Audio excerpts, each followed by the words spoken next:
Assalamu alaikum wa rahmatullah.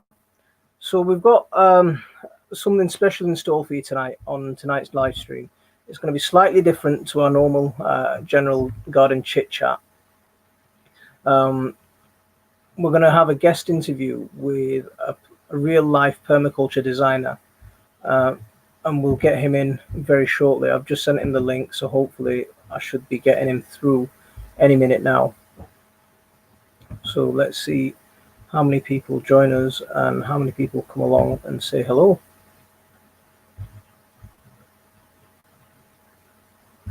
So we're getting a few people in. We've got Green Organic Love. How are you doing? Thank you very much for coming in. Frank Caldwell's here. Thank you very much for coming in. Let's add. So I'm not gonna. It's gonna be slightly different to normal. We're gonna have. We've got a special guest who's going to be joining us tonight, and we're going to bring him in any minute now. He's here, so I'm going to add him to the stream, and what I'll do is I'll give you his name's Mike Hoag. He's from America. He's a permaculture designer by profession. He runs a small acreage where he's running a permaculture garden, and he's teaching permaculture out there. So without any further delay, I'll add him to the stream now, and you can say hello to him. Hello. Hello, Mike. Hi. Wonderful to talk to you. Thank you very much for joining us tonight. So we've got an international transatlantic stream going on tonight. Yes. Yeah. Exciting that we can do that kind of thing today. I know it's one of the amazing things about the internet that allows us to hook up. We're miles and miles apart, but we're still able to have a good chit chat. Yeah, pretty amazing. We've got a few people that have already joined us. We've got Green Organic Love. We've got Brian from Allotment Life. Brian's an absolutely brilliant guy. We've got Frank Caldwell, who's in the house as well, and he's saying he's special too. Definitely, Frank, you are. So. Mike, if you could give us a little brief background about who you are and what you do.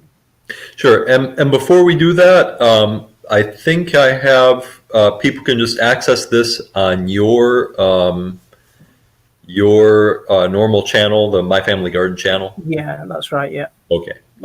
Just want to make sure I have that right. Yeah, it's streaming direct through my YouTube channel. So if anyone comes along to the YouTube channel, they can come in and access it from there. And if you want to download it later, then you're very welcome to. Oh, great. Okay. Well, yes, I'm Mike Hoag. I am a permaculture organizer and designer, and do quite a lot of things to make my living for doing that. And it's been an incredibly rewarding thing to do. So I do Lily House Permaculture is my own homestead site here, and then I also have some organizations that I help manage and have created, including Transformative Adventures, which I'm sure we'll talk a little bit about, and some of our local groups like Permaculture and some things like that. I really enjoy helping to organize and get people growing more of their own food and living more sustainably here in my own town. So sounds like you're quite a busy man. I do keep busy enough. You know, one of the things about modern life is that maybe sometimes we keep a little too busy hustling, trying to work and make ends meet. And to me, one of the things about permaculture and growing your own food is that hopefully it can give us some more space in our lives to prioritize things that really matter more. Like our families and our communities and our personal goals and lives. And so I try not to stay too busy. We've got someone else has just joined in. Mr. Fulton Mraz is here. Thank you very much for coming in. Has got some awesome news to share with us. So if you're happy, I'm happy for you to share along in the chat. If anyone, while we're talking, if anyone has any questions for Mike, put them in the chat, and I'll try and remember to ask. But if I miss the comment the first time, do remind me, and I'll flag it. And if I can ask my moderators, I'm going to ask you to work hard tonight. So if you could do me a favor and welcome any newcomers to the chat, so they don't feel like they're being ignored. So Mike, if you could tell us a little bit about what permaculture is. Yeah. Sure. Permaculture is, of course, a portmanteau of permanent and culture. Well, it started as permanent and agriculture. It was created by two Australians, Bill Mollison and David Holmgren, and they kind of realized that one of the fundamental things that was unsustainable about our society was our food system, and that was a cause of a whole lot of our problems. So that's why it started as permanent agriculture, is they realized that making our agriculture system, the way we grow our food, more just and sustainable could be the solution to a whole lot of problems. So that's where they started.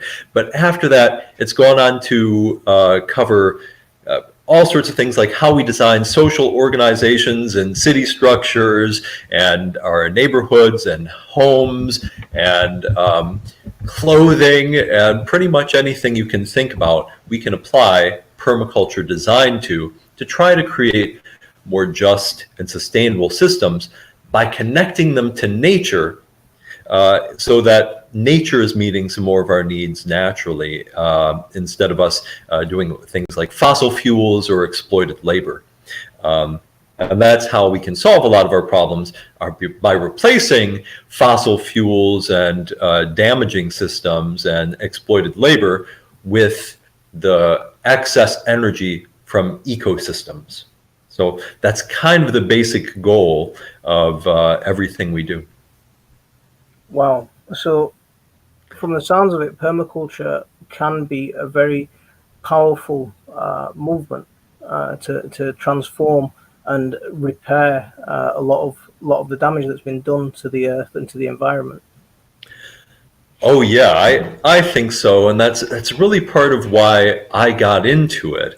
I grew up doing something that was much more like a traditional American farm on broad acreage with some land and commodity crops, and we had a small market garden, which was, kind of like a way that we could get the kids to earn their own allowance money, was basically what it added up to.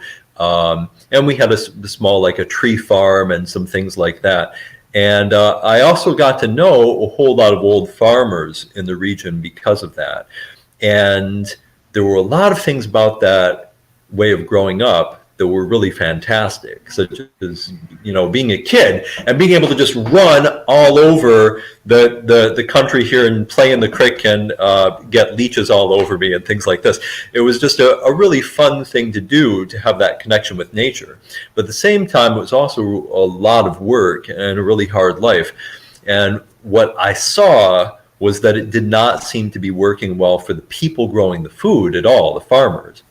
I think the best year my stepdad ever did, for all that work he put into it, I think he ended up $700 in the black ones. So putting in a ton of work, and his yearly income for that ton of work was $700 US.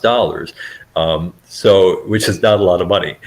So, and then to see that we also have people in the cities who are going hungry, and our food system is causing obesity and diabetes and heart disease and a lot of problems. Well, seemed like a system that wasn't working for anyone, including nature, because our food system is one of the fastest, or one of the largest drivers of climate change. It's destroying our soil at a rate unknown in human history. It's creating ocean dead zones wherever we do this American style agriculture.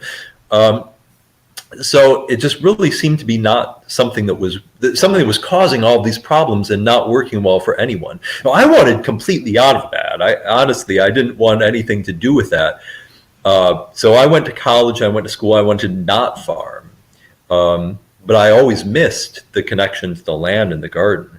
And when I discovered permaculture, it was just the light bulb went off. This is a way, perhaps, if it was true and it worked, I could reclaim all of the good things about growing up, having that connection to nature, having that resiliency of growing my own food, everything that I liked about it without the problems.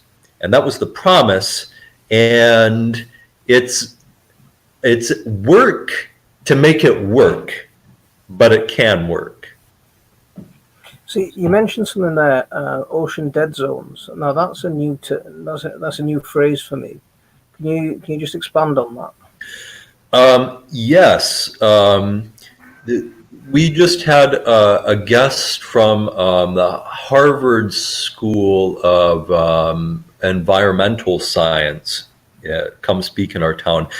And she pointed out that one of it's really, when we talk about the global food system, it's a kind of food system that came out of some American corporations and American universities and the government in cooperation with those.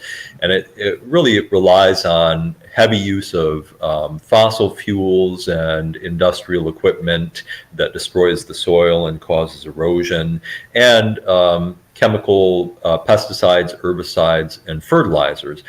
And because when you till the soil, there's nothing to hold it in place. And when it rains, the soil just washes, it's dead soil, so nothing holds it in place. And it just washes out into the rivers and out into the ocean. So here, one of the places that's considered an edge zone, an edge place. In ecology, we say that edges between two kinds of systems are the most fertile and most abundant. So this place where river ecosystem meets with the salt ocean system and the land, the beach and the land, that is like the intersection, the edge of a bunch of different systems. It should be super high biodiversity. And in nature, that's what those places are. They're super high biodiversity. But instead, in the United States, we have all of this, the poison and the soil and the water washing down the Mississippi into the Gulf of Mexico.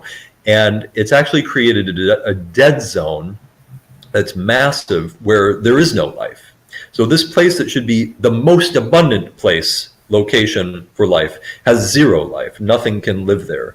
And what this professor from Harvard said is this is the United States' largest modern export, because every place where a nation adopts our form of agriculture, this is what you get. So the mouth of the Nile, the mouth of the Amazon, those are being turned into dead zones. In India, we have dead zones developing. In China, there are dead zones like this, now ocean dead zones. It's being caused by our agriculture. It affects fisheries.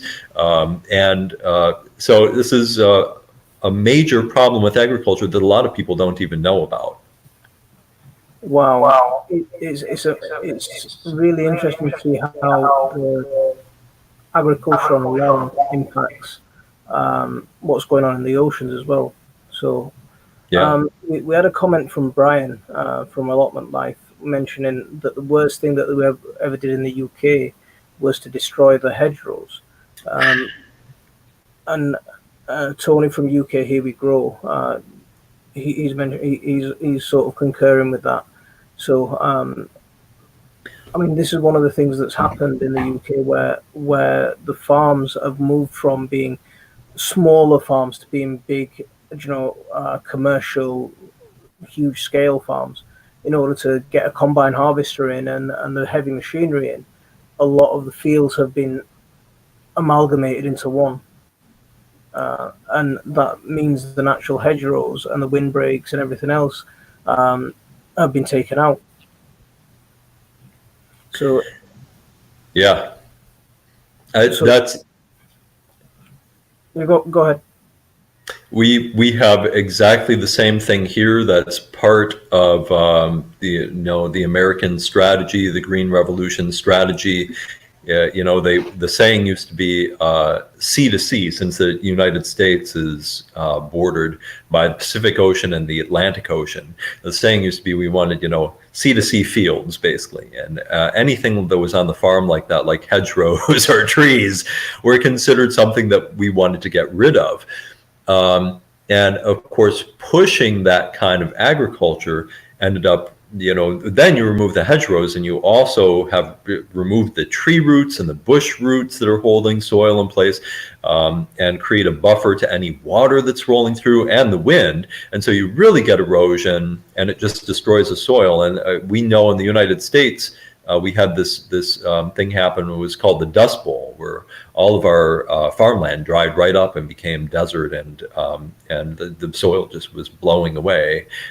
We had dust storms because of it. And the solution to that was to put the hedgerows back. So we actually had a massive tax-funded work campaign to replant hedgerows that we had just taken out all over the United States, and we put them back. And that solved the problem, and it started to restore soil fertility. But the crazy thing is that now the university system is actually pushing farmers to remove all of the hedgerows again, because now they're saying it's a food safety issue. We have food safety laws that heavily promote corporate food over local small farms. And one of the things they're really trying to do is get farmers to remove all those hedgerows and the things that make small farms function well.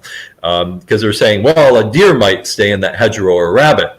And the rabbit might come into the field and contaminate it and make the food unsafe. So we're back to removing all of our hedgerows. We didn't learn the lesson. And the thing is, too, there's science showing that those hedgerows, because they shelter the crops and they provide fertility and they help the soil, they've actually been studied, and they increase biodiversity, which helps control pests. So you need fewer pesticides. And there's studies that show that having the hedgerows increase productivity. When you remove them, you decrease productivity, even though you've increased the land and crops. But we're getting rid of them anyway. See, this is one of the things Tony's just mentioned from UK Who We Grow. He's talking about monocropping, the negative impacts of monocropping. See, when you do just have monoculture, you do limit the biodiversity. You take away the biodiversity, and you create a system that's just going to be self-destructive, rather than a complete cycle. To quote the Lion King, the circle of life. Again, I mean, Brian is suggesting that the larger the dead zone gets, it's going to be harder to get back to a natural organic system. Yeah. That ecologists call that the biodiversity resiliency principle. And the scientific way that that's stated is that the greater number of species in a system, the greater amount of resilience to pest and disease pressures it confers to every individual in the system. So basically, the more species, the healthier everything is. And we just know that really well. Rachel Carlson's book, Silent Spring, she covers some of the first studies ever done on broad pesticide and herbicide use. And so this is all very well known and very well documented. When these American-style corporate pesticides were introduced to new countries, new areas where they hadn't been used before, locally, on the farm where they were being used, they decreased pest pressures and increased the percentage of crop that was harvested. But in every place else in the county, it actually dramatically increased the number of pest species that were found and the amount of crops lost. So one person in one of these counties deciding to use and adopt these American pesticides meant that everybody else either had to also adopt them, or suffer very significant losses to their crops. So it's kind of a weaponized system. Once it's imported to an area, everybody's got to use it, because you start decreasing the biodiversity, and then that increases the amount of pest damage done. And so that puts us on what scientists call the pesticide treadmill, where once you start using them, you have to use more. And and it just keeps on going, because pests start to evolve to them and adapt. And so what we get over the last 100 years is us increasingly using more and more herbicide and pesticide to get less and less benefit out of it. But the thing is, if you go back to the systems the way they were before we started those pesticides, in a lot of cases, the amount of pest loss were actually very small. They weren't really much larger than what we expect from standard systems today with pesticide use.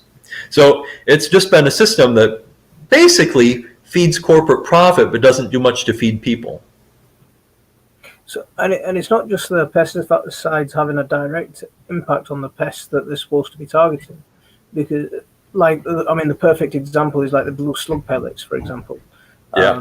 They're targeting slugs, but they're in Britain, the hedgehog population is dropping by 25% every year. And I think I was watching on Autumn Watch last night. Autumn Watch is a nature program that we have over here. And they were saying that the hedgehog population in 20 years' time wild hedgehog population in Britain might be extinct. So, so it's not just the direct impact; it's the wider impact of these kind of chemicals.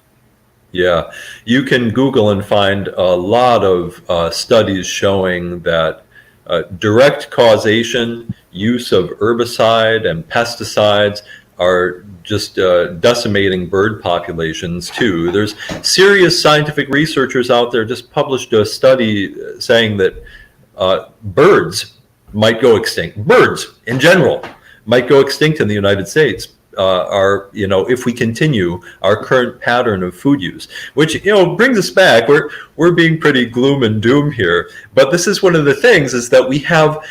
Think about how fantastic it is that we have the opportunity to do something positive about this right in our own backyards or our front yards or a local community garden.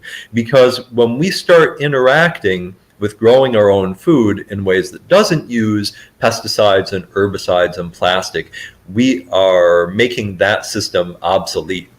And one of the ideas of permaculture too is that we can also do that in a way that provides direct wildlife habitat and insect habitat, and the insects feed birds and feed other wildlife. So we can, if you look at a cornfield, industrial farming, it's got one species in it, corn. Anything else that goes in there is going to get poisoned, or not find anything to eat. You got corn and you got corn earworms, and that's it.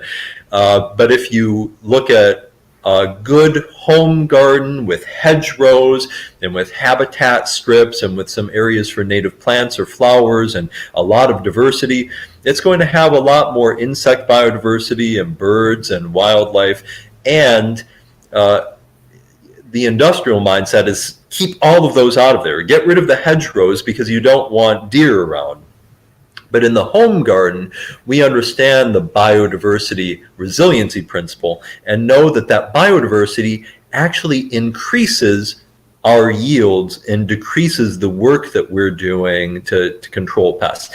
You have to have a balance, but we can get that balance right and provide habitat and grow our own food.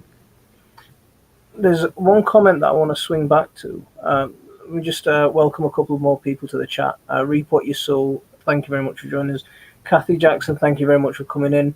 You haven't missed loads. We're still, I think we're just warming up yet. We'll open the floor for questions very shortly. But I mean, if anyone does have any questions for Mike, he's a permaculture designer. Do fire away, and I'll try and flag them. I'll try and pick them up. There's one comment that I do want to go back to. Tony mentioned trees pull nutrients from the depths most crops can't reach, and then bring them to the surface in their leaves and build soil. It amazes me that people didn't learn this the first time. So what do you have to? Do you want to elaborate on that? Trees bringing Yeah, nutrients from the yeah, depths.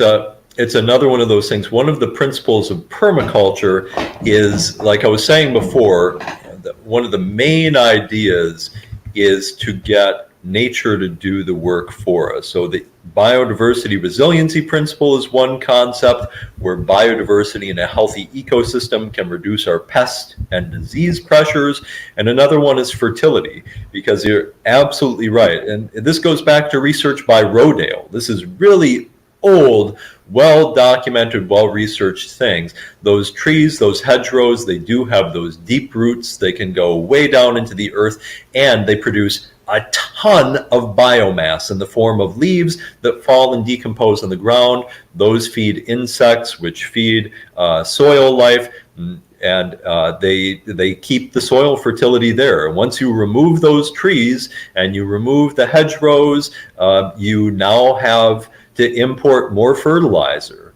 And the fertilizer is going to come from fossil fuels and unsustainable sources, and they're going to be in a form where that's problematic, which we can talk about too. When you use chemical nitrogen, it kind of super fuels green growth on the plant. And there's just a bunch of studies that show when you use chemical nitrogen and you use nitrogen fertilizer in your crops, the pests go nuts for it. All the pests that want to eat those green parts of the plants, they know that the plants are producing those tissues at rates that they can't even defend. So they're not getting the nutrients that they need to produce the phytochemicals that are their defense system, but they're producing all these delicious green tissues, and it's just an invitation for pests. So if you have nitrogen fertilizer, you're going to have to spray, and then you spray and you destroy all of your predators, and so then you're going to have to spray even more, and you're on the pesticide treadmill. And worse, that nitrogen fertilizer is extremely water soluble, so that washes out and creates those ocean dead zones we were talking about. So all that starts when you just get rid of the trees. You put yourself on this nasty cycle, and then it's really tough to grow sustainably. So, Reef, what you saw is mentioned staying totally organic in Louisiana is very, very, very, very difficult. A fall garden is a lot easier for us to make for us. So, if you want to elaborate on why, so Reef, what you saw, if you want to tell us why a fall garden's easier, or Mike, if you've got anything to say on that. On going totally organic, I personally take a non-dogmatic approach to it. I'm not going to come to your house and slap you on the wrist if you use something that isn't organic. But the thing to understand is that when you do, you start moving in that direction of the pesticide or herbicide treadmill. So it's and the problem becomes one of transition too. So if you have a problem with an insect that's getting out of control or a pest that's getting out of control, and you spray and you dramatically reduce the numbers of that pest, what you also dramatically reduce are the numbers of the predators that eat that pest. And the same thing is actually true for disease organisms. So that if you spray to reduce a problematic bacteria or fungi, then you also have reduced the populations of the predators for those. I mean, that basically makes sense. In order for you to have a high population of wasps, for example, that would eat cabbage moth, you have to have enough cabbage moths to support a population boom of the wasps. That means there's going to be a time period where you've got too many cabbage moths. So, but if you spray the cabbage moths and keep their populations too low, you never get the natural predator cycle. You never get the biodiversity resiliency principle kicking in to control that for you. So it's the idea is to use the minimum intervention we can use to still get an economic value out of the crop, but try to still allow those pest populations to go up. If you are transitioning, it's very difficult to do, which is why permaculture also looks at a whole different way of thinking about the economics of growing and farming, which we'll probably get to. But if you're starting out, you should be focusing on getting an economic value for your family and investing in biodiversity and natural predators, which means having a little bit of holy cabbage or arugula for that first couple of years is going to pay you back, because once you got 5 years into it, if you haven't been spraying and you have a bunch of biodiversity, your crops are going to look really clean. People are blown away when they visit our garden and see how little pest damage there is. I ain't doing anything about it. And I know I'm in Michigan, not Louisiana, but the same thing works in Louisiana too. So, I mean, that's one of the things that Report You Sow was saying, that in the fall or autumn, it's the pests are a lot less. Tony again was mentioning that there's always a natural way to deal with pests. It might take a little bit longer, and especially for systems to establish themselves. But in the long term, they're much better for you. Killing the microbial life isn't the answer, basically. Brian was talking about trying to attract predators to the garden by whatever means possible, and Tony's picked up on that, saying that ponds are always probably the number one thing to add, a small wildlife pond in the garden. And that's another thing you can do, especially with autumn coming up, is try and provide as much habitat in the garden as possible. You know, for hibernating insects, hibernating creatures, try and provide, if you can spare a small corner of the garden that you can just dedicate to wildlife. It doesn't have to be massive. I mean, it doesn't have to be massive to have a massive impact. Right. I mean, a few years when we first started, our garden was like a jungle. That's what nature does. When no one tends to the garden, it creates a jungle. But we took that untamed jungle and we started to manage it into a method that works. I mean, this is one of the things that, you know, like the permaculture zoning, you know, zone 1, have where your home, the things that you're going to need most frequently close to your home. Now, that kind of thing doesn't work for me 100%, because I can have small herbs and small lettuces next to my door, my kitchen door, but what I can't have is my vegetable garden right up in the main part of the closest part of the garden to where my house is. I've got small children, so that the center part of the garden is just grass. I mean, the reason for that is that I want to be able to look out the window and be able to, have eyes on those kids at all times. And if I have the trees and stuff in the middle of the garden, then I can't see what they're up to. So my main vegetable garden is probably the furthest away from my house that you can get. So our garden's split into 3 sections. There's a section where we've just got for sitting and barbecuing and that kind of stuff, and then a section for the kids to play about on, and then there's my section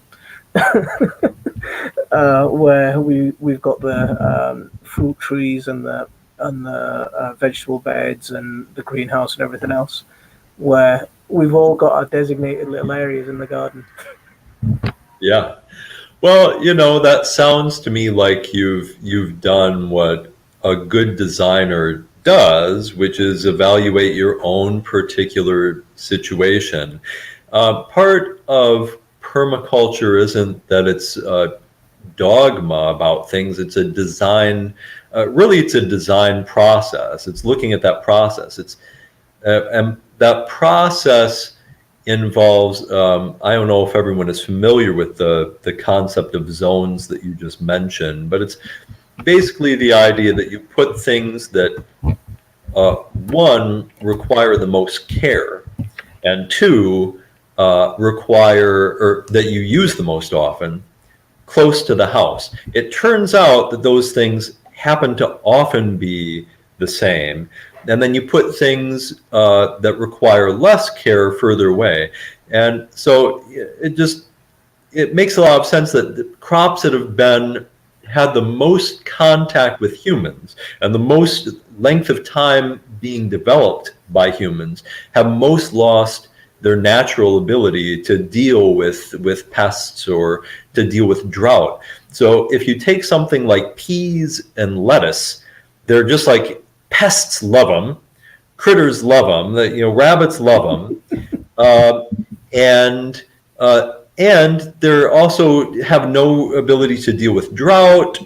They're just, or disease. So they're very sensitive plants because they've just been cultivated by humans for so long. There's no wild vigor left in them.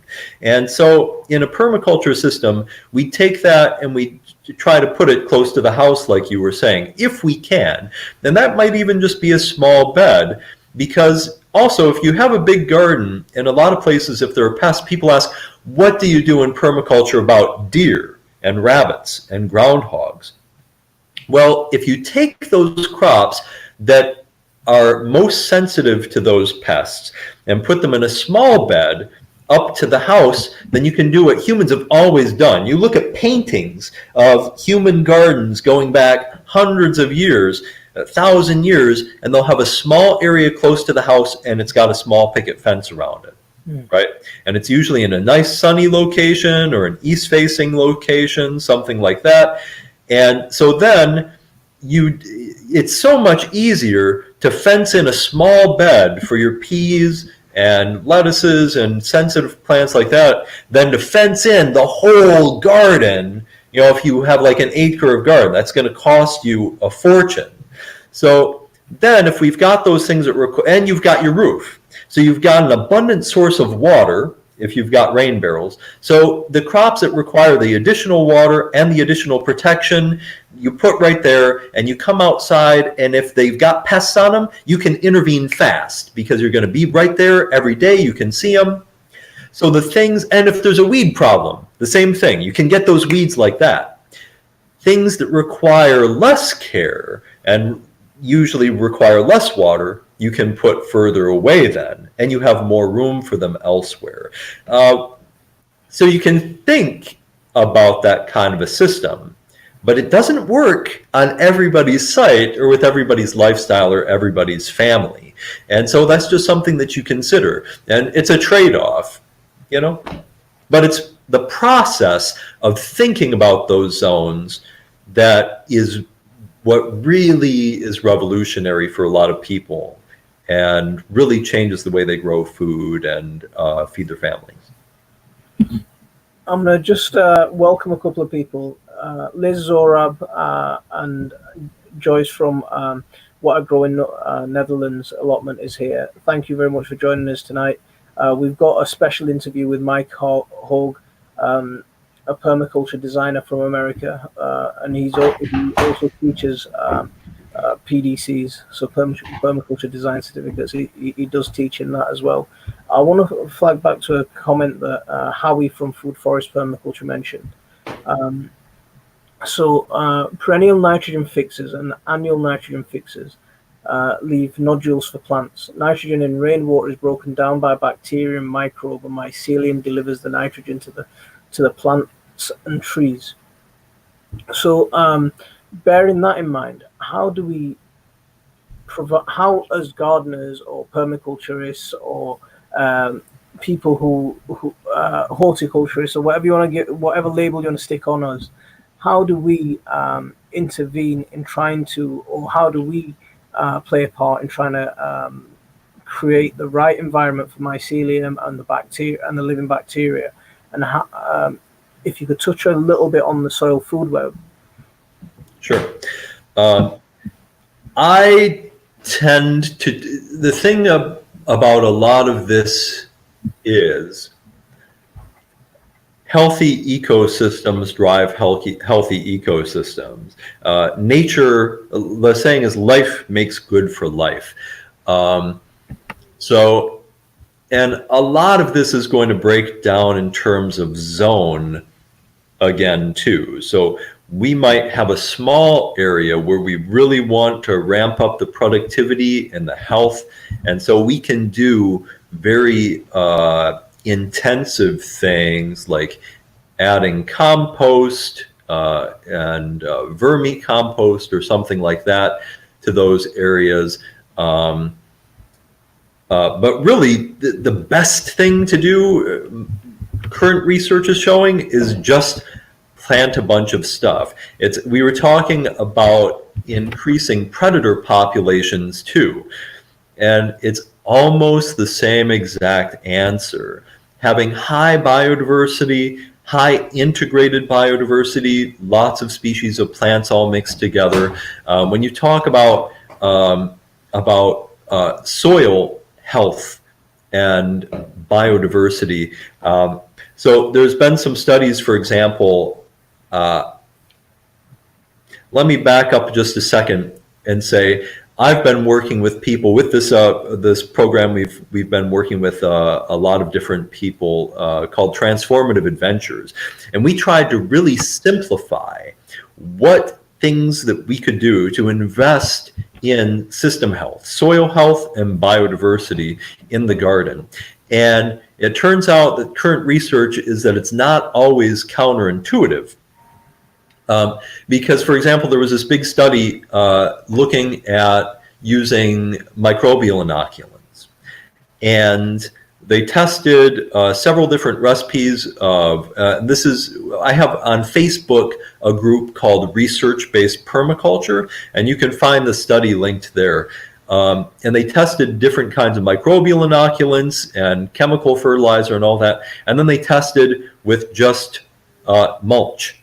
Well, it turns out that having the soil covered in mulch way beat any of the microbial inoculants or compost teas or any of that. So the brute force method of trying to increase the soil biodiversity didn't work as well as just having the natural habitat on the soil, like you would in a forest, in the form of mulch. So the best thing to do to increase the soil microbiodiversity was simply to increase the similarity to nature, make it more like a forest. And there's a study out of Germany that you'll also find in the research-based permaculture group, where they tested similar things. They tested compost additions and microbial tea inoculation additions against just raw biodiversity, where they were doing polyculture and interplanting a bunch of plants. And what they found again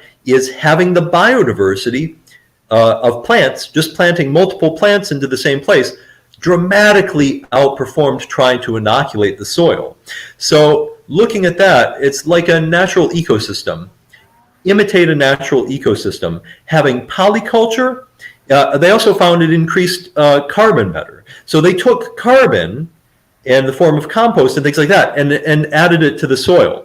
Just having biodiversity in the forms of polyculture actually helps sequester and grow soil carbon more than adding carbon to the soil.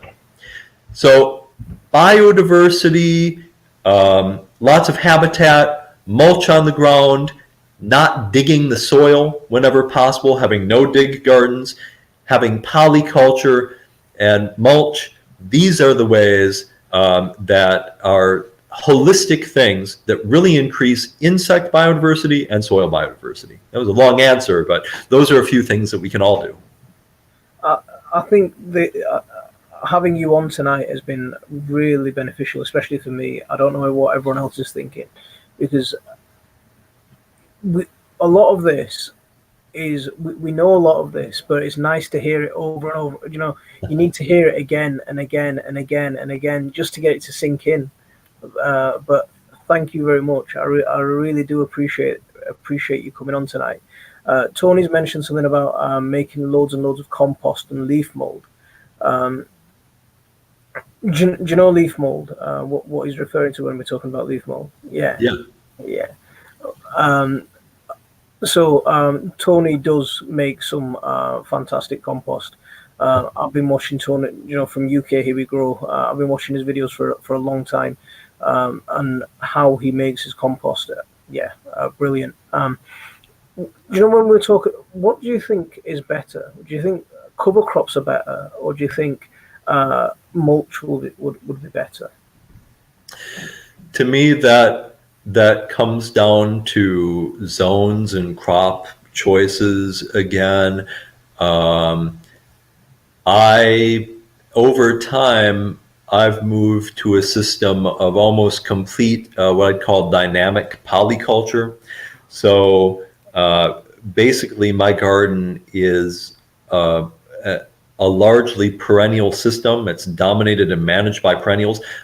That's another one of those things, holistic things you can do, is grow more perennials. Perennials form long-term relationships with soil microbes, and those long-term relationships have huge impacts on sequestering carbon, building soil microbiodiversity on the micro level, and perennials have the biggest impact on soil structure too. So that's another big thing. And the great thing is, if you have these perennials, the kind of system that we have tends to be, you go and you harvest one crop, boom, you pull that crop, and it's created the new bed for you to plant in your new crop. Though there's no need for a cover crop in that kind of system if it's tightly managed. Or another option is if it's something like tomatoes or corn that produce a lot of biomass, then you chop and drop, and that's your mulch. You've mulched in place. You pick the corn ears, you chop and drop, or you do that with tomato vines or squash vines, something like that, produce a ton of mass, and that's the mulch for next year's crop. And if you've got lots of biodiversity and you have perennials, and you're not digging the soil, then the research shows that that's going to be enough to maintain the soil biodiversity. So that kind of system could be called slash mulch. And so you can Google slash mulch. Cornell has a great resource on slash mulch systems. And these are considered the most sustainable ways humans have ever grown, have ever done agriculture. And most of those systems are based on you slash mulch, you chop and drop one crop and plant the next crop right into that stubble. And they usually involve a legume of some kind with a heavy feeder, a calorie crop of some time alternated. Those are fantastic kinds of systems. That kind of didn't answer your question. Mulch is great in certain places, and cover crops are great in certain places, and just trying to figure out a system that works for you where you're doing the least amount of work possible. That's what I like. So if that means planting in a crop, harvesting that crop, planting in the next one in tight succession, I love that. See, I just want to pick on one tiny little thing there, where you mentioned about using tomato plants as a mulching material.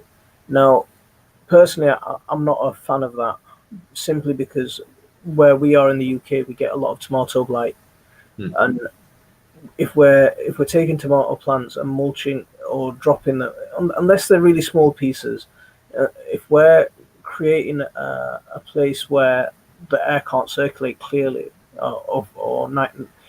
circulate through, one of the issues that we could cause ourselves is disease in the form of tomato blight.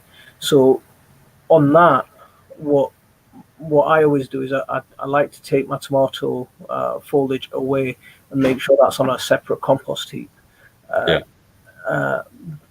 just for that reason. But I'll make sure it's mulched, or sometimes undersown with a cover crop. So you can get certain cover crops that won't grow beyond a few inches. So because tomatoes, if you grow them on single stems, you can give them nice clearance, and you can grow something underneath a nitrogen fixer, like I think it's called trefoil. Trefoil's a nice low to ground cover crop. So you can undersow your tomatoes with that. So you've got a mixture of mulch and cover crops and your main crop growing up the top. I mean, over the last couple of years, I've started getting into cover crops a lot more and trying to experiment and play with them a bit more. Because normally I don't have time to plant cover crops. Our season pretty much ends by the end of October, and I'm normally harvesting right the way up till the end of September, the middle of October. So for me to finish harvesting and get my cover crops sown, it's quite a tall order. So what I tend to do is I'll mulch some and I'll cover crop some, and just in case I'll chuck some cover crop seeds down. If they grow, they grow. If they don't, then nothing happens. I try and go for that sort of approach. There's a couple of comments that I want to try and flick back to. Liz Zora was mentioned. She cuts her bean plants. She cut her bean plants last year and then covered with duck bedding, and the soil was fabulous the year after. That's another little trick that I like as well. You know, bean plants or anything with a lot of biomass that isn't going to cause disease is chop them down, leave them on the soil, and I always like to add either some manure or some kitchen scraps to it. Leave it exposed long enough for the foxes to stop being interested, and then sheet mulch, and then compost over the sheet mulch, and then wood chip over the top of that. And then just plant into that the year after. It's like trench composting, but without the trench. Yeah. Yeah. Yeah. And a thing over time too is, like, in our garden, I've stopped doing any deliberate cover crop sowing because there's just never bare soil for it. If you keep doing chop and drop over time and you're not digging, and you like pull a perennial and plant into that hole, or you come in the spring and you part the mulch enough to plant plants into it, or another thing is you just pull back the mulch and you cast your seed directly into the bare soil, and once the plants germinate you can put some mulch back. But if you're doing this, all of our garden beds just always consistently have like 8 inches of mulch on them at least, and a lot of that has just been chop and drop accumulating over years. I haven't imported or bought any mulch in years, but all of our beds are always deep mulch, which means there's no weeds, but there's also no bare soil for me to like deliberately sow a cover crop into. If things germinate, then fine. Some things self-sow in the garden, but not many anymore. Yeah, as far as tomatoes go, we do have the same issue here, although those blight organisms here don't overwinter in our winters, so we have a little bit of a less risk for using chop and drop tomatoes. They'll overwinter in live parts of plants, such as tomato or potatoes under the ground. But that gets to another thing, going back to that biodiversity resiliency principle. And this is a little bit, what I'm going to say is a little bit controversial, so take this with a grain of salt. But for example, in Poland, there was a research, and this again will be on that research-based permaculture page, where they went to fields where there was a persistent blight organism, potato blight organism in the soil, a soil-borne one.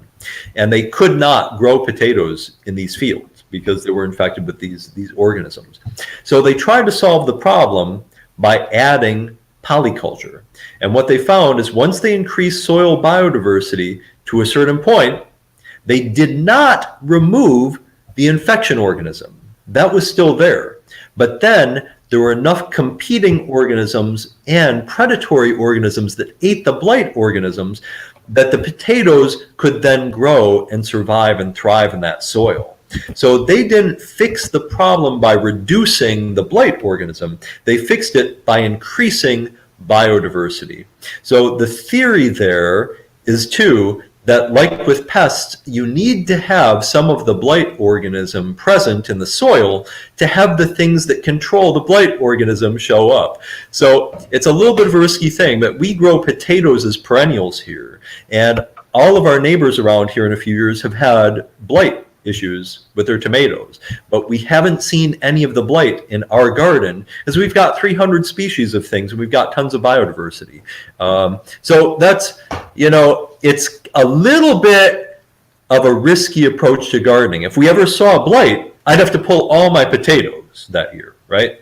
But otherwise, I'm happy to live with a little bit of the risk of that disease, knowing that I'm increasing the natural controls for the disease. See, I like that. I tried growing potatoes as perennials in the past, but because we suffered so much from blight, I stopped doing it. And the other thing is, the slug damage on potatoes is horrible. So I stopped growing my potatoes in the soil. Instead, it's a little trick that we started doing is we'll build a raised bed on top of a raised bed. So if like conventional raised beds, they say make them large enough for you to be able to reach the center. So about 4 foot wide, and then lengthwise, however long you want to do it. But rather than that, the way I've got my raised beds are probably about 12 foot wide. And what I always do in the middle of the raised beds is plant things that I'm not going to touch for the whole year. So things that require a long growing season. So if I'm going to plant, for example, garlic, I've got a raised bed where in the center of the raised bed, so the middle, the edge 2 feet I've left, and the middle sort of 8-10 feet is just I've planted garlic. So the only time that I'm going to ever touch that section is next, June, July, next year. So it doesn't matter that they're in the middle. The raised beds are so wide. And it's the same thing that I do with potatoes. It's one of the things that we'll do is we'll take that huge raised bed, and in the center of it, we'll just pile up about 2 foot of mulch, and then plant the potatoes into there. Mulch, compost, wood chips, manure, pretty much anything and everything. And we'll have like a raised bed on top of a raised bed. And by the time those potatoes are ready to harvest, that mulch has composted down, and at the end of the season, you can just spread that over the whole of the raised bed, and you've got your mulch for the season after. I love that. I've done something very similar. That's a great design solution. I've done very similar things. You mentioned slugs. And in your climate and in mine, they're a major issue for potatoes and for a lot of leafy greens, especially. And people always ask about slugs. And they ask when they see our lettuces and our greens here, well, what do you do about slugs? Because also, if you deep mulch, you have slug habitat. So one of the issues with mulch gardening is often you have a lot of slugs early on, because then over time, if you can just do the minimum of natural interventions to reduce the slugs so that you get some clean produce too, you build up the predator populations for the slugs. And one of those, by the way, are fireflies, which I believe you have similar species in your climate. And a lot of people don't realize in North America that one of the fireflies in their larval stage, their main food is slugs. So if you don't have slugs, you don't have fireflies, and the fireflies eat the slugs. So in our region, people are really notice that firefly populations are dramatically in decline. And you can drive around the countryside and not see fireflies anymore. And people visit our house in the summer, and our front yard is lit up with fireflies. But what we do notice is that, 7-8 years on in our garden, we almost never see slugs in our produce. The fireflies are eating them. They're firefly food. But it was a process. In year 1, 2, and 3, We had a lot of slug damage. There's a couple of people that have joined the chat, so I just want to just say a quick hello to everyone. Ray's Homegrown Veg. Sorry, I know you've been here for a while and I haven't said hello. I do apologise. Alan from Dawn Chorus Plot is here as well, so hi to you and sorry for not saying hello earlier. They says here, now that's one of my real world friends. So he's popped in. Assalamu alaikum. Thank you very much for coming in. Sophia, Mummy the one, she's got a question. She's trying to grow a small paved garden. So she's going to grow everything in pots or tubs. So how can she keep the pots, the soil in the pots, nutritious and promote biodiversity at the same time? Because she's because it's quite difficult for her being in a urban setting. Yeah. So what advice would you? Yeah. Before we purchased our current place, so I got into permaculture actually after 9/11. Looking at it, we had big political changes in the United States, and looking at how we could build more community resilience and family resilience became something we were really interested in. And I heard a radio show about permaculture and just thought, like I said before, this was something, if it worked, I could recapture all the things that I loved about growing up on a farm without the negatives. But for the next 10 years, I lived in apartments in cities and had large balcony gardens and usually had places at community gardens. So a lot of these same strategies do work the same sort of way. So there's been research that actually was done in laboratories on where they discovered that the number of different species plant roots that you have inhabiting the same soil actually has an almost exponential increase on microfloral biodiversity and biomass. So if you have a small container garden and you have something like, and it's possible for you to do a polyculture to put multiple plants into the same container, that's going to increase that soil health and the soil microbiodiversity, and that's also going to increase the fertility of that soil.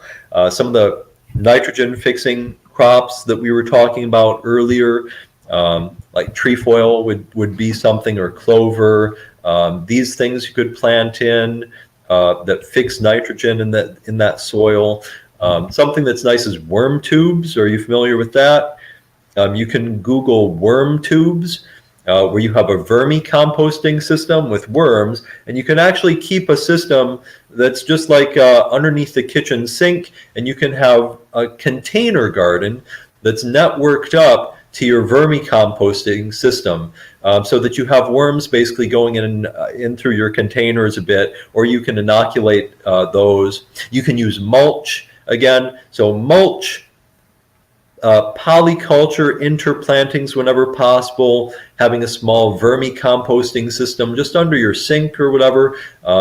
Those are all fantastic ways we can use that biodiversity resiliency principle in a container garden. And then having, if you've got a small patio, you can still try to fit in a dozen different species of plants, and you can guerrilla garden. You can find those little spaces by the parking lots and everything, plant into those, plant native plants if you can, things that'll host biodiversity, and that helps your patio garden. I mean, one of the things that I like about containers, or when I do containers, is I try and do hugel pots. Yeah. So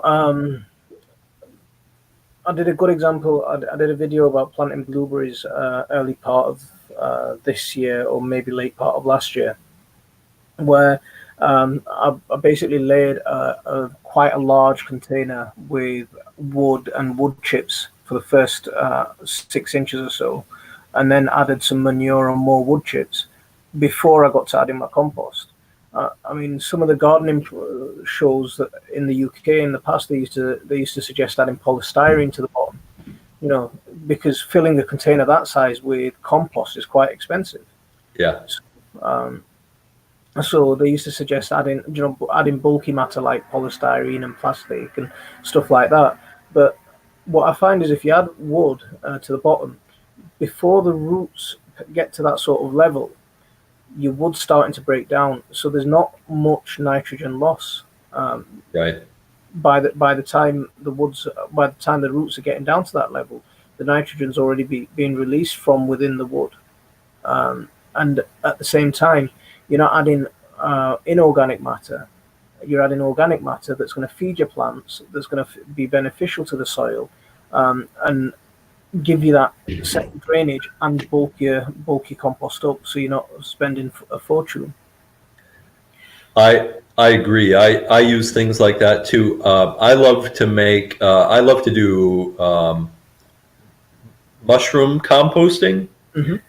So I always have a pile of big wood chips with a lot of bark, because the bark has a lot of nutrition. And then we say ramial wood, small diameter wood chips, or small, finger size branches. Or get my finger in the screen. Finger size branches cut, because that has more cambium, more nitrogen rich material in it than just like the center of the tree, the heartwood of the tree.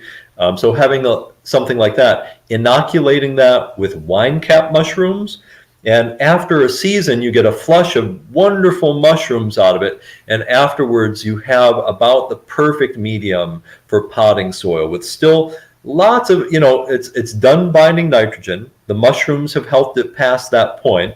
Broken it down past that point. You get the mushrooms, and then you have a perfect amendment for your potting soil. So most of our potting soil that we use here for our nursery business, because we sell a lot of plants too, a lot of perennial edible plants. It's one of our income streams, and a lot of the potting soil for that comes from our mushroom compost, our mushroom systems.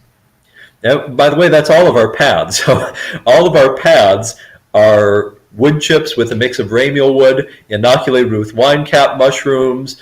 And so our pads grow mushrooms, and then after a season or so, we either rake that over the beds, or we harvest that and plant plants into it and put down new mushroom compost. You see, I see a lot of gardens, permaculture gardens, and general allotments where they wood chip the paths, and they keep the beds clear of wood chips, and only when the wood chips broken down. Now, I quite like back to Eden style, but I'm not strict on just using wood chips. I'll use anything. So wood chips, compost, leaves, hay, whatever I can get my hands on, and whatever's free, I'll use it. That's the big thing for me. It has to be free. if I have to pay for it, then yeah. If wood chips are available and you got the time and energy to cart them around, they're great for a whole lot of crops. That back to Eden thing, it really does work to reduce weeding time. I mean, but the big thing is the time you put into importing the wood chips. So I like, we talk in permaculture about mulch maker plants, growing the mulch in the garden. So we grow a lot of our mulch right by our beds. So almost all of our beds where we're growing annuals have some kind of, or a few different plants that we chop, and that's our mulch. And mulch is grown right in the bed next to the vegetables. See, this is what I was going to talk about with the paths. For me, my paths, I have grass paths, so the grass is my mulch. Wood chips. There's a guy a local guy who cuts trees down for a living. Now, he has to pay to dump his wood chips, so he every time I'll drop him a text and say drop me off some wood chips, and he'll just fill my driveway full of wood chips. He'll just I mean, he keeps asking me every time he drops them off, what am I doing with all these wood chips? Because he seems to be, every few weeks he's dropping off a truck full, and my garden isn't huge. It's about 50 meters long, about 15 meters wide at the top, and about 25 meters wide at the bottom.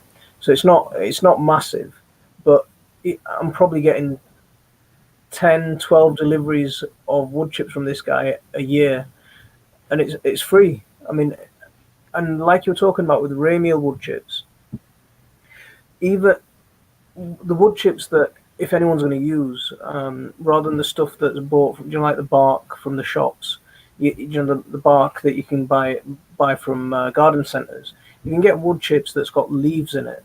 It's got if you've got lots of leaf matter, lots of grass, if you any sort of green material that you can mix into the wood chips when you put it down, that's phenomenal because that breaks down faster. It helps break the chunkier bits of wood. Or if you've got chickens that you can process your wood chips through, yeah, you're laughing. I Sorry.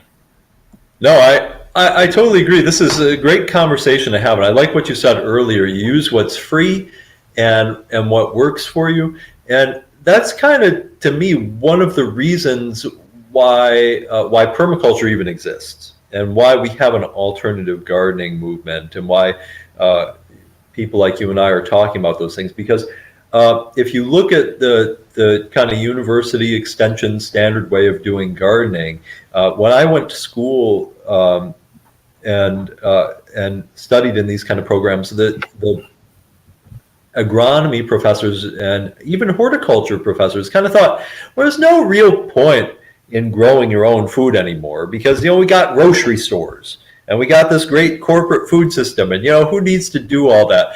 And so if you're going to grow your own food or have a garden, the point was to grow, fair quality, blue ribbon tomatoes and things like that to win prizes. And so it didn't matter if there was an economic value. It wasn't about the economic value.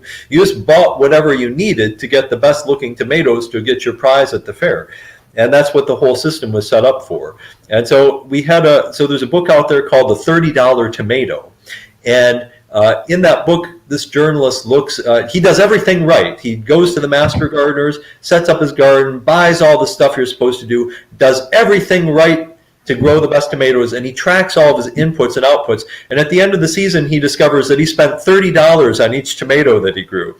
And so the whole thing with something like permaculture or alternative gardening is we got to make it economically viable for people again. And that means cutting costs, reducing the time commitment, and using what's free and what's available and what works for our lives. See, there's a comment here. I just want to say hello to a couple of people. So Cindy from Permaculture Shoestring on a home and garden is here. Thank you very much for joining. It doesn't matter that you're late to the stream. I'm glad you made it. Thank you very much. Fish with Bish is here. I know you've been here for a while, mate. Thank you very much for coming in. You know what to do.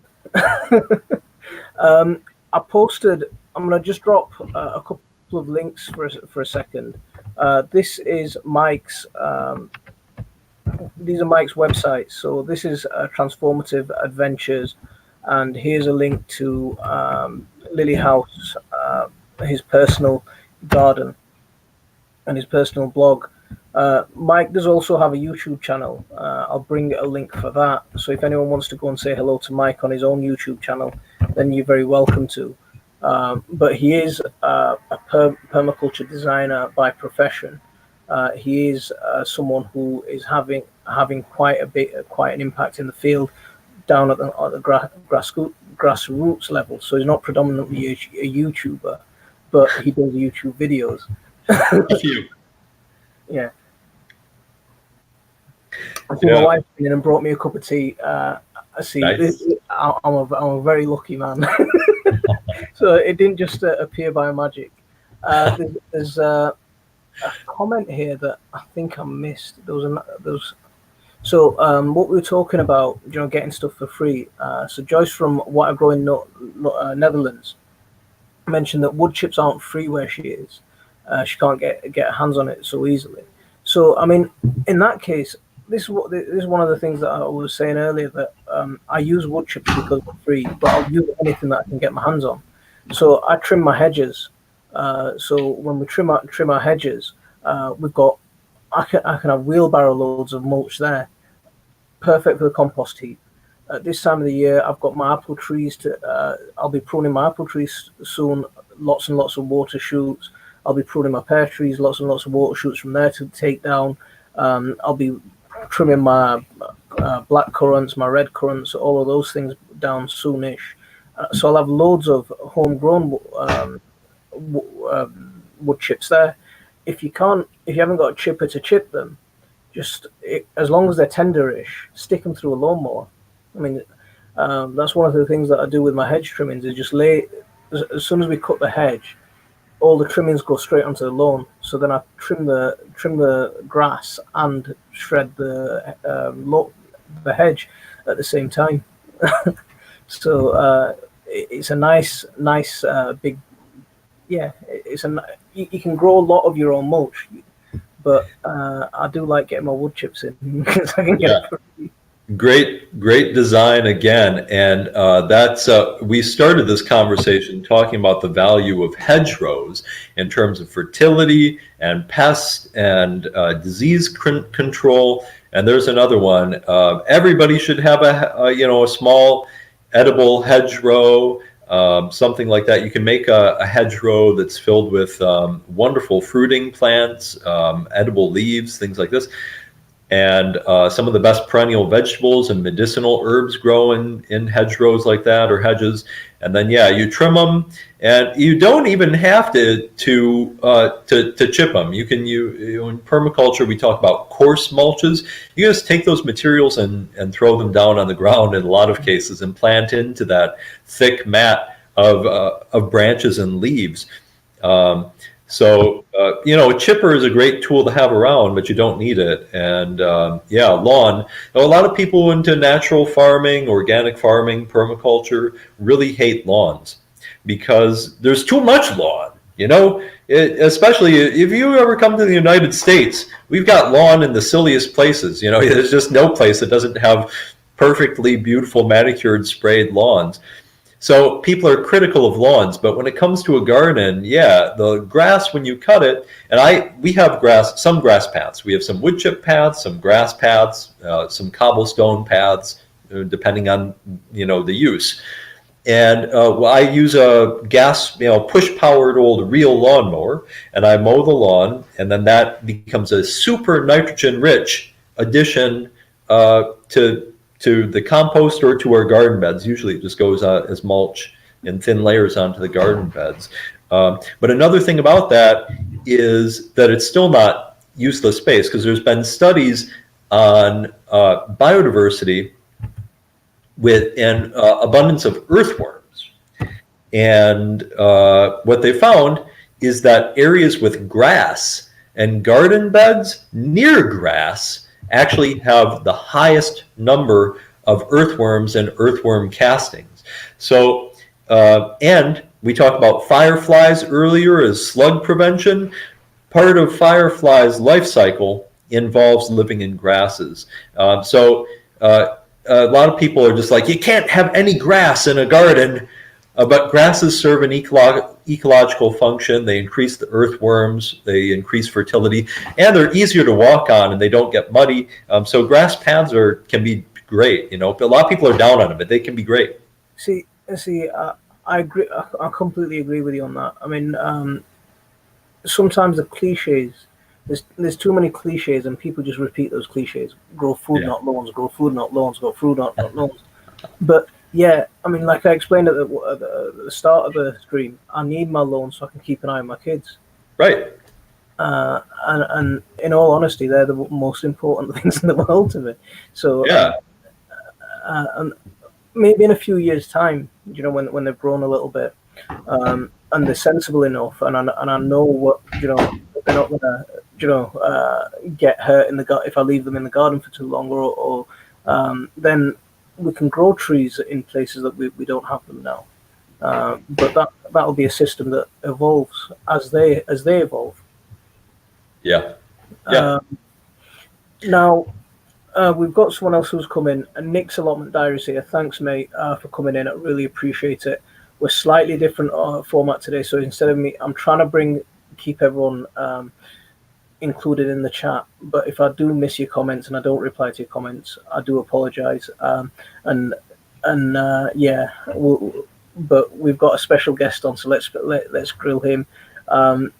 If anyone does have any questions for Mike, then please post them. We'll post some questions for Mike. He is a professional permaculture designer. So if anyone does have any design-specific questions, any questions on soil fertility, we do have an opportunity here to try and milk him for as much as we can get. One of the things that you with your line of work, you've got your blog, you've got your own personal garden, but how do you go about trying to now earn an income from permaculture? Sure, and that's so earlier we were talking about transition for someone who has a market garden or someone who has a farm. Hello. Or even just someone. What is that? Sorry, Mike. He's gonna have to go. No problem. We got a special guest star. So, yeah. So even if you just rely on the garden to grow a lot of your own food, it can be difficult to transition from a more traditional, conventional garden to something that relies more on natural systems for fertility and pest control. And so one of the things in permaculture is that we have a completely different way of looking at things. Bill Mollison, if we can talk about, farming or economic value of gardening for a second, he really had a different approach to that, which is that if you look at the last few decades, since the American kind of food system took off, it's really expert driven. It's driven by corporations, and it's driven by the experts at universities who teach people how to interact with the products from the corporations and machines. And so we've professionalized or corporatized the thinking part of farming. Farmers aren't supposed to think. They're supposed to do what the university tells them to do or the corporations tell them to do, and they're supposed to, do the work and get the money for it. It's a job view of making an income. You have a job. You just do work and you get paid for that work. Bill Mollison, and with permaculture, understood that farming has never been that. Farming at its best has been about making smart investments and being strategic about our living. So there's an old saying that actually can be taken in a regenerative way. It's kind of an old thing that kind of selfish people used to say, that the poor look for jobs, the middle class look for careers, and the wealthy look for investments. And the permaculture approach is that we shouldn't look at farming or gardening as a job and just looking for that income stream. We should be thinking about the future and thinking about the futures of our families and thinking about investing our time, energy, and money into things that will be good long-term investments that will grow in value for us, that are also regenerative. So I'm doing that. So I actually tend to look at most of what I do in terms of where it's going to get me in the long term. And you look at this with annual crops versus perennials is just one example. If you plant an annual garden only, you have to till that, you have to plant the crops, you have to nurse the plants when they're most sensitive, when they're most vulnerable, when they're young, is when they're babies, is when anything is most sensitive. And then you harvest them, you have to redo that work every single year. So if you spend the 50% of your time in year one doing an annual garden, that's going to use the same amount of time every year after that. So if you want to increase the amount of income or the amount of gardener value, you say you double that, you've now used up 100% of your free time and you have no resiliency. If your cousin has a wedding and you have to leave for a week, your whole garden's gone and it goes to weeds or pests, and there's no way to recoup that. But if you invest that time into something perennial, a perennial system, then that, if you get that right, it will continue to grow in produce and grow in value every year. And if we get it right, it doesn't require, in the first year it uses that 50% of your time, but in the second year it uses 90% less time. Once it's established, it can be extremely low maintenance. So then we can double our income by creating another one. And then we can create another one. And we can walk that kind of system around, investing in perennial systems that pay back long-term value instead of looking at annuals as a job. And so the same thing is true for human systems. When I look at working with people, I want to invest in people. I want to make their lives stronger and wealthier. And you know what? It's a little bit selfish too, because if they're doing better off and they have more income, then maybe they buy more plants from me, or they joined another program. But we're all better off that way. But it's always about thinking about long-term investment. So I can talk specifically about all my income streams, but just to summarize them, and then you can get an idea about it. We grow a lot of perennial plants here. We specialize in super high value perennial edible plants, and pretty much only exclusively do those. And we do sell some specialty produce, and I do foraging, and I sell a lot of forage produce, specifically to just a small number of clients, especially restaurants and things like that. But I'm making smart investments. Everybody has the same 10 vegetables that they're selling to restaurants. I do something different. I'm always looking to do something different that nobody else is doing, because that's a better investment. When I talk about specialty plants, I don't want to be selling the same plants that everybody else is doing. I want to be breeding something new. I want to be having intellectual capital there, and I want to be doing something that nobody else has. So it's returning thinking and planning and design to farming. I'm going on and on. And then, of course, there's a teaching and a design component too. I do a lot of design consultation, business consultation, and landscaping. So those are basically my income streams, and they all stack together if I do a mix of things. It's actually quite nice. We've got a couple of questions coming in from the audience. First of all, it's a bit of a tech question, so not quite a gardening question. So Fish with Bish, he's asking. He's not a gardener, but he does blogging. So what blogging software do you use? Blogging program. Same thing as in the garden. We try to use whatever free tools we have available.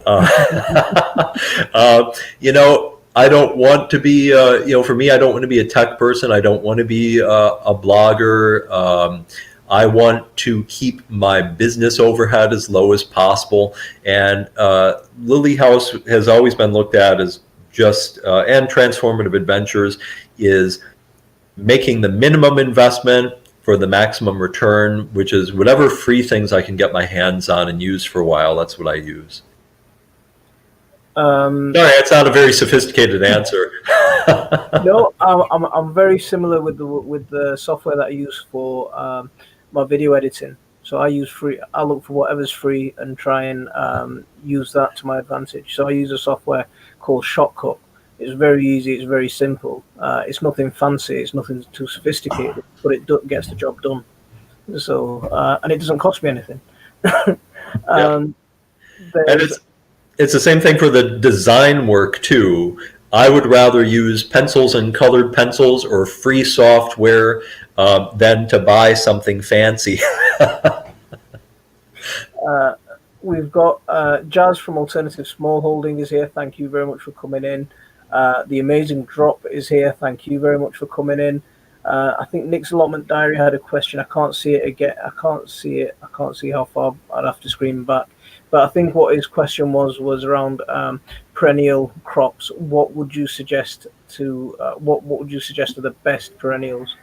The other thing that I want to piggyback onto this question Um, with perennials, like I like growing a lot of squash. Yeah, Yeah, I mean, squash and gourds and things like that. They're a big part of what I grow.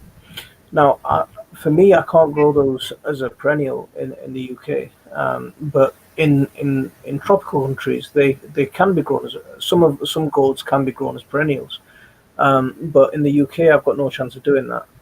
So I have to have a mixed garden more than just a purely annual garden, or just more just a purely perennial garden.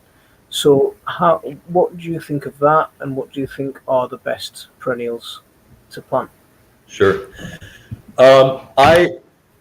I do the same thing, and some of this comes down to the idea of zones again and what crops we're doing. But one thing in a little bit on my Facebook page, and maybe I'll put it up on the Transformative Adventures website. I'll bring that back up. I have a terrible little sketch of a design that I heard two permaculture designers, Bill Mollison and Jeff Lawton, talking about. And my little sketch of it's it's a terrible sketch. But it's about the only one out there that I know of like it. And the idea is about integrating annuals in with our perennials. Another resource on this is if you don't know about it, one of the best permaculture resources out there, period, is called Plants for a Future. So you can find pfaf.org, and it's a database with descriptions of something like tens of thousands of edible plants. Most of them are perennials. And there's a bunch of resources, and one of the handouts, one of the pages, is about integrating annuals into a perennial garden. You can have a perennial type garden that functions like an ecosystem. And again, in most of our gardens on just like an acre, the thing is, if you do a perennial garden, get it right, move on to the next one, get that right, move on to the next one, they can be very stable.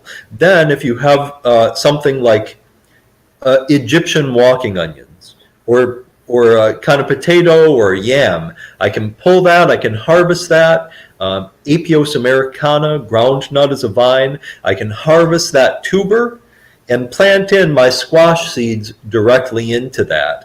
I sell plants bare root, so if I have something like sorrel self-sows in the garden and can occupy a space, or blood vein sorrel, those are fantastic vegetables, I can pull that plant, sell that plant my corn directly into that. So we do grow a lot of annuals in our garden too. It's just dominated by perennials, and perennials are kind of the space holder. You talk about mulch or cover crops.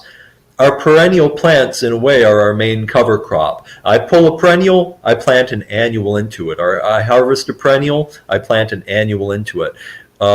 So we do grow a lot of squash and corn. We just grow them directly into perennial systems like that.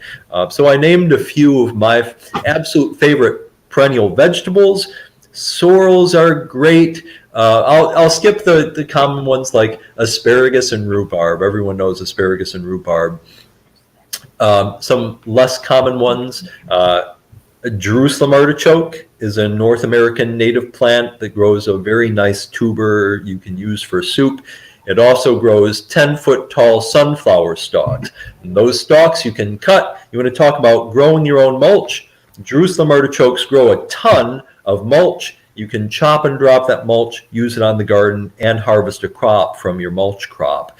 Another one of my favorites is Turkish rocket.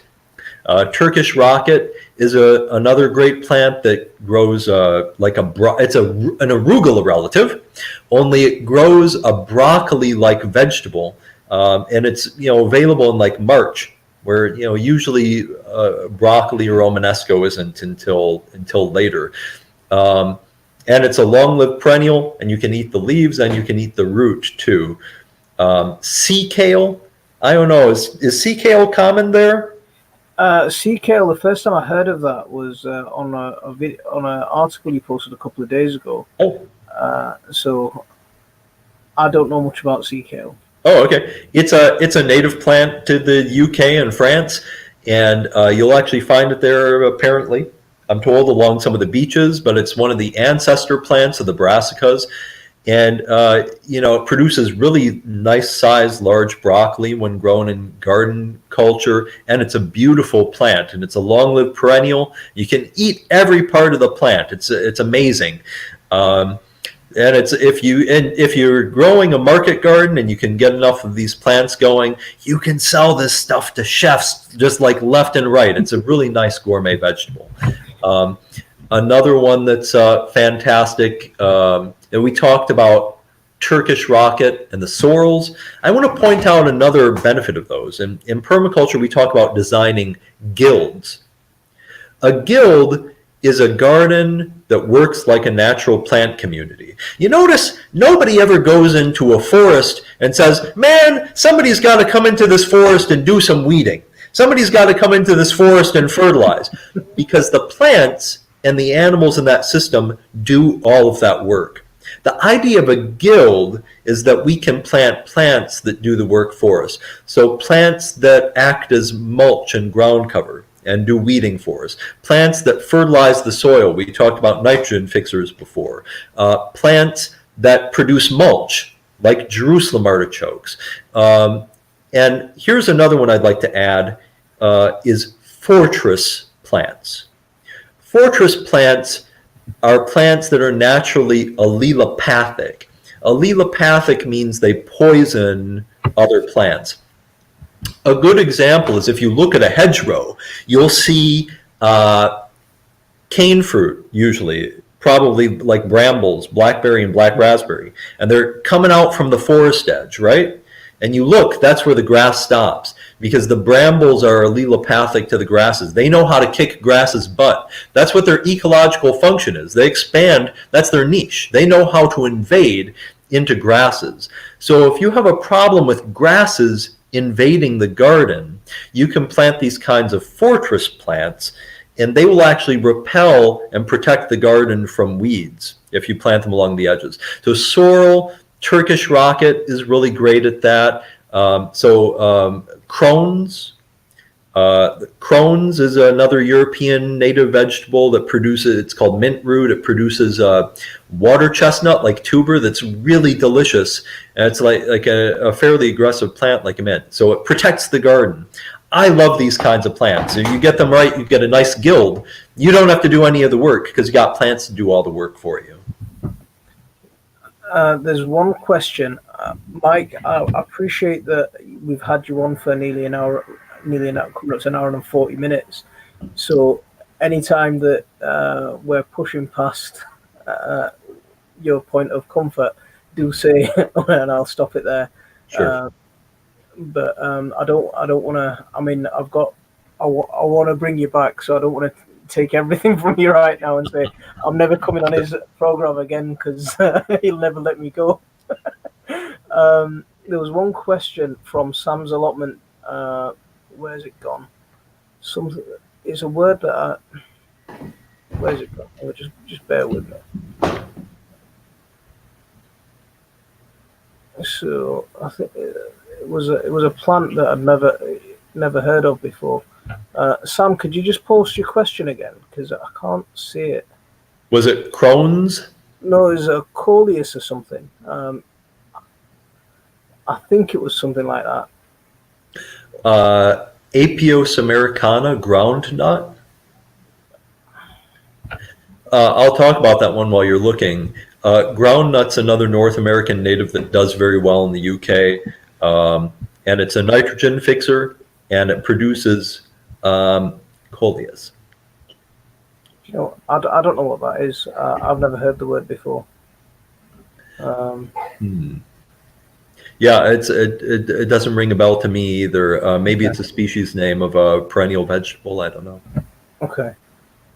But you know, water chestnuts. That's something that I want to try.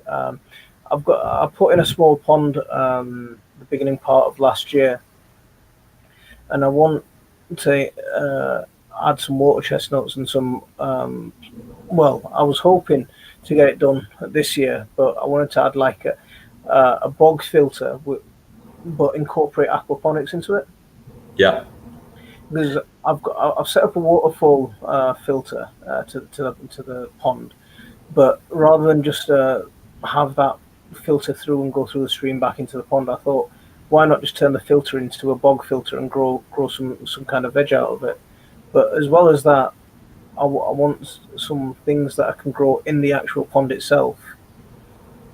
Things like water chestnuts. Yeah. And it's a shame that we can't grow water hyacinths as a perennial here. Yeah. I can't grow water chestnuts as a perennial here. I'm a little bit envious because that's a fantastic, great crop plant. Just a pattern you might want to look up is a natural swimming pool, natural swimming hole. Not that you're going to necessarily build a swimming pool, but one of the things about it is that it's about, like a permaculture system, it's about using plants as a natural filter for the water. So it could be something you consider keeping the water clean through a polyculture of plants. So okay, yeah, I don't particularly know that plant or grow it. I'll have to look it up. It's cool. I get to learn something. See, the idea of natural swimming pools is something that I've been playing with for a while. And I keep threatening my wife, saying that I'm going to build one in the garden. Yes. She's like, yeah, well, you know, every now and then I'll have some kind of crazy idea, and she'll. I was crawling under the house yesterday, thinking I can convert the crawl space under the house into a basement and some additional living quarters. I swiftly got told off for that. See, the strategy should be to sell something that you know isn't going to pass. Next time, say you want to build the natural swimming pool in the basement and see where you get. Do you know then walk it back. Then walk it back. That actually was oh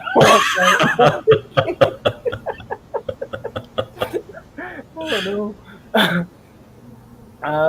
So Jazz has stepped in. Coleus is a bright coloured bedding plant. It's an annual foliage plant, not really edible.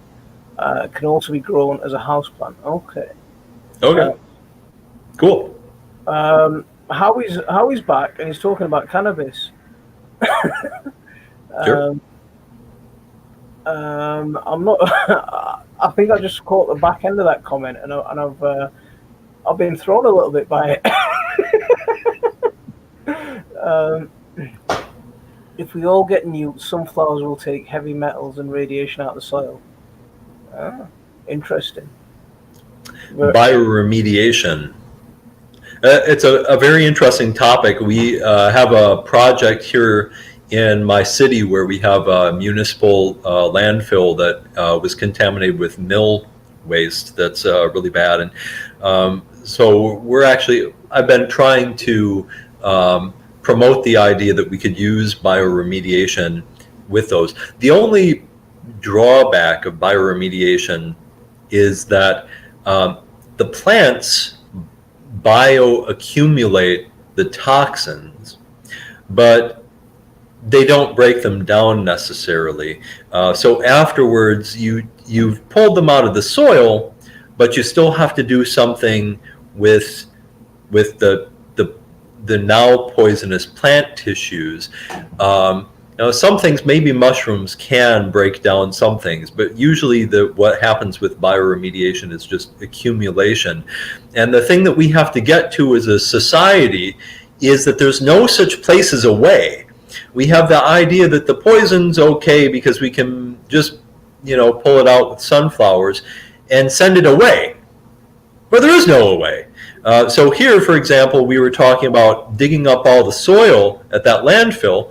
and sending it to a city across the town, across the state, where they have a landfill that can accept those waste materials. Except the thing is that I used to live in that town, and there I was involved in the group of people who was fighting that landfill. So our environmentalists here in my new town want to send our environmental waste to my old town. And so there's no such place as a way, and we need to figure that out. But yeah, if you got a garden and it's contaminated with lead, you can potentially plant things that will bioaccumulate the lead and make it so you can garden again.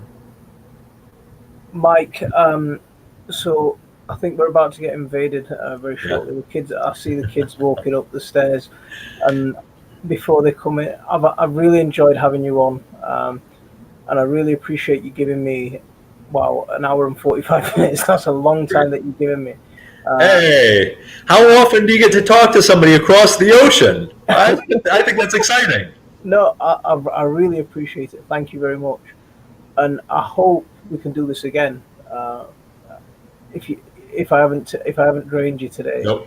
Of course, I would love to. And if you're watching, check out transformativeadventures.org. There's a lot of stuff in there about farming as an investment and making a living by helping your neighbors live more just and sustainable lives and being more resilient and connected with nature. Thank you so much for having me on. So there's the link to Transformative Adventures, and here's the link to Mike's YouTube channel as well, if you want to go and check that out and keep in touch with him yourself. You know, he's a great guy, a wealth of knowledge, and I'm very grateful that you've given me such a large segment of your precious time. Thank you very much, and thank you. We'll do this again hopefully soon. I hope so. Thank you so much. Have a wonderful time. Bye. I'm going to leave it there for this one. Assalamu alaikum wa rahmatullah.